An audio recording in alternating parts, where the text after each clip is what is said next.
Hello， 大家好，我係數碼義工阿 May。有樣嘢想考考大家嘅，大家知唔知道2025年12月7日星期日係咩日子啊？好多人都答啱咗啦。原來今年嘅12月7日就係立法會換屆選舉。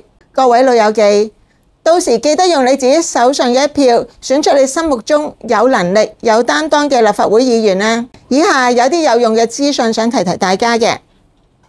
如果老友記仲未登記做選民嘅呢，25年6月2日之前登記啦，咁就可以喺年尾嘅投票日參與投票。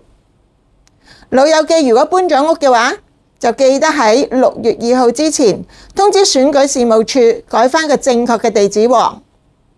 另外，如果自己唔肯定我係未登記嘅選民呢，咁大家可以去到選舉事務處嘅網頁揾到選民資料網上查閱系統，查一查就清楚晒嘅啦。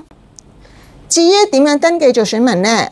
大家可以透過智方便提交地方選區選民新登記，或者更新選民登記資料。除咗網上申請之外呢，大家亦都可以用紙本去填表格登記嘅。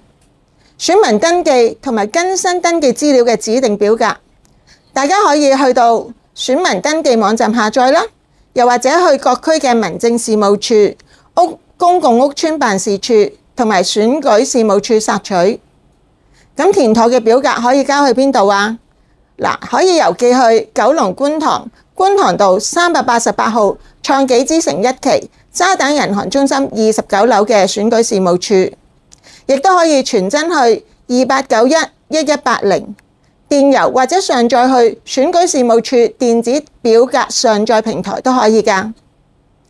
另外各位老友記，如果覺得好煩嗰啲，咁你亦都可以嚟到我哋康寧服務社2間中心，我哋都好樂意幫各位老友記登記嘅。大家可以喺我哋辦公時間上嚟揾我哋幫手啦。最後再提提大家，6月2號就截止登記啦，記得喺6月2號之前登記啦。